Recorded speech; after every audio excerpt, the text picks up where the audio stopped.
shi za ku ji idan ya tashi faɗa saboda yarensa shine na ɗaya a duniya, shine a kan gaba, duk wani yare na duniya zai biyo bayansa ne. Za ku ji ya ce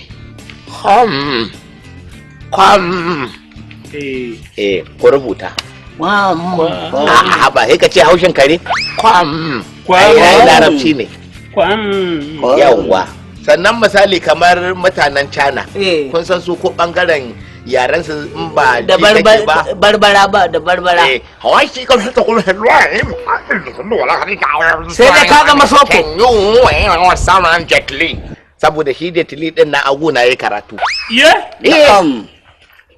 Ai kuna ganin shi a talabijin ko? Warai ma kuwa. To aguna yayi karatu. Shi Jet Li din. Allah sarki. Saboda haka su in za su faɗa za ku ji sun ce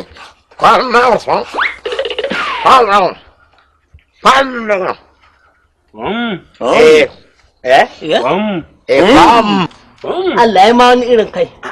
Profesa, ya sunan kwarto da turanci?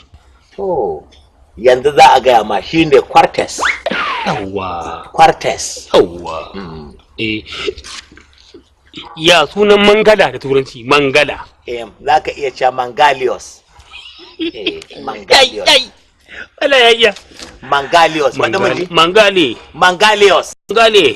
Mangalios. Mangalios. Ai ka ce Leos din nan shine ta tabbata mangala. Mangalios. Yawa. Ka san tsiyar cin kwaki kenan. Har abana abadin ka ci kwaki ka kwanta da kwaki. Ina za ka yi basira? Ba zan ba. Dan gidan Basiru. Dan shi ne dan gidan Basiru. Dan gidan Mashela. Anan za ku yi mana fada. An ya ga mu 20 zan gamar. Ba fada. A haddace wannan. To, an rike. Sannan kuma bayan wannan za mu zo mu muku na alphabet.